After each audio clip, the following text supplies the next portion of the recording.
கர்த்தருக்கு மிகவும் பிரியமான தேவ ஜனங்களே, இந்த ஞாயிறு விருந்திற்காக இயேசு கிறிஸ்துவின் நாமத்தில் உங்களை அன்புடன் அழைக்கிறோம். மிகுதியான போராட்டம், நிந்தை, அவமானத்தில் இருக்கும் ஆத்மாவே, இன்று கர்த்தர் உங்களுக்கு சொல்லுவது யோபு 38:11. இம்மட்டும் வா, மிஞ்சி வராதே, உன் அலைகளின் பெருமை இங்கே அடங்க கடவது. மிஞ்சின போராட்டம் அடக்கி தேவன் சமாதானத்தை கொடுப்பார். எப்படி? வசனம் 1 கர்த்தர் பெருங்காற்றிலிருந்து உத்தரவு கொடுக்கிறார். கர்த்தர் காற்றின் மூலமாக உத்தரவு கொடுக்கும். புதிய ஏற்பாட்டிலும் பழைய ஏற்பாட்டிலும் ஒவ்வொரு காரியங்களை பார்க்கலாங்க. நம்முடைய பிரச்சனைகளை அடக்கி நாம் தேவனுக்காக கிரியை செய்ய கர்த்தர் பயங்கரமான காரியத்தை செய்கிறார் என்று சங்கீதம் 65:5 கூறப்பட்டுள்ளது. அப்படி என்னென்ன கிரியைகளை செய்கிறார்? 1. சமுத்திரத்தின் மும்முரத்தை அடக்கிறார். 2. அலைகளின் இரைச்சலை அடக்குகிறார். 3. ஜனங்களின் அமளியையும் அடக்குகிறார். பழைய ஏற்பாட்டில் யாத்ராகமம் 14 எகிப்திலிருந்து புறப்பட்டு வந்த ஜனங்கள் அங்கே செங்கடல் மேலே அவர்கள் செல்லக்கூடாதபடிக்கு தடையாய் இருந்தது. பின்னாடி மோசே திரும்பி பார்த்த போது சத்ருவின் பார்வோனின் ஆரவாரம் மிகுதியாயிருந்தது. அவருடைய சொந்த ஜனங்கள் மோசேக்கு விரோதமாக முறுமுறுத்தனர். ஆனால் மோசேயை இவைகள் எதுவுமே பாதிக்கவில்லை. அவர் தேவனுடைய சத்தத்திற்காக காத்திருந்தார். கர்த்தரும் அவரோடு பேசி, உன் கோலை எடுத்து சமுத்திரத்தின் மேல் நீட்டு என்றார். இவரும் கீழ்ப்படிந்தார். வசனம் 21 பிரகாரமாக அப்படி அவர் நீட்டும் போது பலத்த கீழ்காற்றை தேவன் இரா முழுவதும் அனுப்பினார். நாம் தேவனுடைய கிரியைகளை கண்ணால் பார்க்காததினால் அவர் கிரியை செய்யவில்லை என்று அர்த்தம் கிடையாது. முழுவதும் தேவன் கிரியை செய்து வசனம் 22 தடையாக இருந்த சமுத்திரம் அவர்களுக்கு மதிலாக மாறியது. பட்சிக்கிறவனிடத்திலிருந்து பட்சணம் புறப்பட்டது. வசனம் 24 அவர் அக்கினி மேக ஸ்தம்பத்தை வைத்து பார்வோனை கலங்கடித்தார். அது இஸ்ரவேலர்களை பாதுகாத்தது. பார்வோனுக்கோ கலக்கத்தை உண்டாக்கியது. வசனம் 25 கர்த்தர் அவர்களுக்காக யுத்தம் செய்தார். கர்த்தர் யுத்தம் செய்யும் வேண்டுமானால் அவர் காட்டும் பாதையில் நாம் ரியாக்ட் பண்ணாம நடந்து கொண்டே இருக்கும் போது தேவன் கிரியை செய்ய இலகுவாய் இருக்கிறது. வசனம் 26 திரும்பவுமாய் மோசேயை பார்த்து சமுத்திரத்தின் மேல் உன் கோலை நீட்டு என்றார். அப்பொழுதும் மோசே கீழ்ப்படிந்து கோலை நீட்டிய போது பார்வோனும் அவன் சேனையும் சமுத்திரத்தில் அழிந்தது. தேவன் ஒரு கிரியையை நமக்குள் ஆரம்பிப்பாரானால் பாதியில் நிறுத்துபவர் அல்ல, முற்றுமுடிய செய்து முடிப்பார்.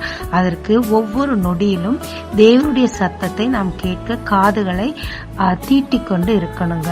புதிய ஏற்பாட்டில் மத்தேயு 8:24-27, மார்க் 4:37-41, லூக்கா 8:23-25 ஒரு காரியத்தை பற்றி கர்த்தர் சொல்லுகிறார். அதாவது படகில் இயேசு கிறிஸ்து தன் சீஷர்களோடு போய்கொண்டிருந்தார். அப்பொழுது பெருங்காற்று வந்து அவர்களுக்கு மிகுந்த பயம் உண்டாயிற்று. இயேசு கிறிஸ்துவோ தலையணை வைத்து அமைதியாய் உறங்கிக் கொண்டிருந்தார். அந்த பிரயாணத்தில் அவர்களுக்கு ஏற்பட்ட பிரச்சனை தான் என்ன? முதலில் சுழற்காற்று வந்தது. நம்மை சுற்றி சுற்றி வரும் பிரச்சனைகள் எப்பக்கமும் நெருக்கப்பட்டாலும் நான் மடிந்து போவதில்லை என்று பவுல் சொல்லுகிறார். ஆனால் இவர்களோ அந்த சுழற்காற்றை கண்டு பயந்து போனார்கள், நடுங்கி போனார்கள். 2வது பிரச்சனை, படகு தண்ணீரால் நிரம்பிற்று. படகில் ஓட்டை இல்லை, ஆனால் தண்ணீர் எப்படி வந்தது? வெளியிலிருந்து வந்த அலைகளின் மிகுதி படகை நிரப்பிற்று. ஆமாங்க, நம்மிடத்தில் ஒரு குறையும் நம்மிடத்தில் ஒரு அநியாயமும் இல்லாத போது நமக்கு வெளியிலிருந்து சுற்றுப்புறத்தார் மூலமாக அதிக பிரச்சனைகள் வந்து நம்மை நிரப்பும். யோபுவை தேவனும் நீதிமான் உத்தமன் என்று சொன்னார். அவரிடத்தில் குறையை தேவனை கண்டுபிடிக்கவில்லை. ஆனாலும் அவர் நண்பர்களும் அவர் மனைவியும் தொடர்ந்து அவரிடத்தில் குறை கண்டுபிடித்ததினால் அவர் மிகவும் மனம் நொந்து போனார். 3வதாக அலைகள் படகில் அடித்தது. இது வெளியிலிருந்து வந்த பிரச்சனை கிடையாது, நேரடியான சரீர பிரகாரமான தாக்குதலாய் இருக்குது. யோபுவுக்கும் இப்படிப்பட்ட வியாதி நிமித்தமாக அவருடைய பிரச்சனை மிகவும் அதிகமாய் இருந்தது. இந்த பிரச்சனைகளிலிருந்து விடுவிக்கப்பட சீடர்கள் செய்தது என்ன? முதலில் அவரை எழுப்பினார்கள். ஏசாயா 62:7 நீ ஸ்திரப்படும் மட்டும் அவரை அமர்ந்திருக்க விடாதிருங்கள் என்று கூறப்பட்டுள்ளது. அது பிரகாரமாக தேவனை அதிகமாய் கூப்பிட்டு அழைத்தனர். தேவனும் எழும்பினார். இரண்டாவதாக செய்யக்கூடாத காரியம் அவரை பார்த்து கவலை இல்லையா என்று கேட்டார்கள். ஒன்றுக்கும் கவலைப்படாதிருங்கள் என்று சொன்ன கர்த்தரையே பார்த்து கவலை இல்லையா உங்களுக்கு என்று கேட்கிறார்கள். இப்பொழுது தேவன் கிரியை செய்ய ஆரம்பித்தார். தன்னை பற்றி பேசின சீஷர்களை திட்டவோ அதட்டவோ இல்லை, ஆனால் சூழ்நிலையை அதட்டினார், ரியாக்ட் செய்தார். முதலில் அவர் காற்றையும் கடலையும் இறையாதே அமைதலாயிரு என்று சொல்லி அதட்டினார். நாமும் சூழ்நிலை மிகுதியால் முறுமுறுத்து ரியாக்ட் பண்ணுவோம். ஒரு நெகட்டிவ் ரியாக்ட் இல்லாம பவுலை போல விசுவாசத்தில் அறிக்கை செய்யும் போது இந்த காற்று கடலும் நமக்கும் அடங்குங்க. கர்த்தர் ஏன் தூங்கிக் கொண்டிருந்தார்? நிச்சயமாக அவர் தூங்கவில்லை. ஏனென்றால் பின்னாடி நடப்பது என்ன என்று அவருக்கு நன்றாகவே தெரியும். அவர் இந்த சீஷர்கள் இந்த சூழ்நிலையின் மிகுதியில் எப்படி ரியாக்ட் பண்றாங்க அப்படின்னு பார்த்து கொண்டு இருந்தார்.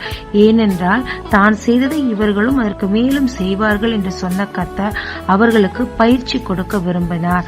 ஆனால் அவர்களோ சூழ்நிலையில் தோற்று போனார்கள். எனவே தேவன் அவர்களை கடிந்து கொண்டார். முதலில் பயப்படாதிருங்கள், ஏன் பயப்பட்டீங்கன்னு கேட்கிறாங்க. அரைகுறை விசுவாசம் இருக்கும் போது பயம் வரும். அற்ப விசுவாசியே என்று கர்த்தர் சொல்லுகிறார். அந்த அற்ப விசுவாசம், அரைகுறையான விசுவாசம் இருக்கும்போது நம்மளால் எதுவுமே செய்ய முடியாது. அலறுமின்றி குளிருமின்றி இருந்தால் தேவன் வாந்தி பண்ணி போடுவார். நாம் தேவனை நோக்கி கதறி கூப்பிடும் போது கர்த்தர் எப்படி ரியாக்ட் செய்கிறார்? சங்கீதம் 18:10 காற்றின் செட்டைகளை கொண்டு பறந்து வருகிறார். 13ஆம் வசனத்தில் வானத்திலிருந்து குமுறுகிறார்.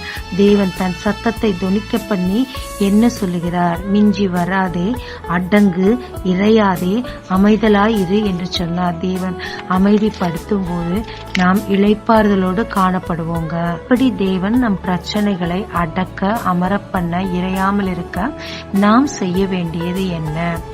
நாம் யார் என்று முதலில் அறிய வேண்டும். நம் அழைப்பு என்னவென்று நாம் அறிய வேண்டும். நம்மை அழைத்த தேவன் எவ்வளவு வல்லமையுள்ளவர், இந்த பிரச்சனை எவ்வளவு அவர் கண் முன்னாடி இருக்குது என்பதையும் நாம் அறிய வேண்டும். நமக்கு தேவன் கொடுத்த அத்தாரிட்டியை பயன்படுத்தி பிரச்சனைகளுக்கு விரோதமாக நாம் பேசும்போது நம்மை அமிழ்த்தும் அந்த அலைகள், அந்த இரைச்சல்கள், அந்த கொந்தளிப்புகள் நம் விசுவாசத்தின் மூலமாக நம்மால் மேற்கொள்ள முடியுங்க. நாளிலும் யோபு 38:11 பிரகாரமாக அலைகளின் பெருமையை அடக்குகிற தேவன் இங்கேயே அடங்க கடவுது என்று சொன்னார்.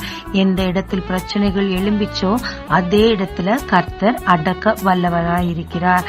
அதை விசுவாசித்து தேவனுடைய சத்தத்திற்கு காத்திருந்து அதன் பிரகாரம் நாம் செயல்படும் போது எப்பேற்பட்ட பிரச்சனைகளையும் தேவன் அடக்கி அதில் அமர்ந்து நம்மை அவர் ஆளச் செய்வாருங்க.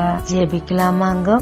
தேவரீர், என் வாழ்க்கையில் வரும் பிரச்சனைகள் எல்லாவற்றையும் நீர் இறையாதே அமைதலாயிரு என்று சொல்லி அடக்குகிற தேவனாய் இருக்கிறபடியினால் உம்மை நன்றியோடு கூட ஸ்தோத்திரிக்கிறோம். சீஷர்களைப் போல உம்மை நோக்கி கதற எங்களுக்கு கற்றுத்தாரும். விசுவாசத்தின் மூலமாக நாங்களும் உம்மோடு கூட சேர்ந்து எங்களுக்கு வரும் பிரச்சனைகளுக்கு விரோதமாய் பேசி அடக்க கற்றுத்தாரும். தேவரீர் ஆண்டவரே, உம் சித்தத்தை தொடர்ச்சியாய் செய்யத்தக்கதாக என் பிரச்சனைகளில் மேற்கொள்ள எனக்கு கிருபை தாரும். இயேசு மூலம் பிதாவே, ஆமென். இயேசு கிறிஸ்துவின் நாமத்தில் இந்த நாளில் உங்களை ஆசீர்வதிக்கும் ஜீசஸ் விஷன்.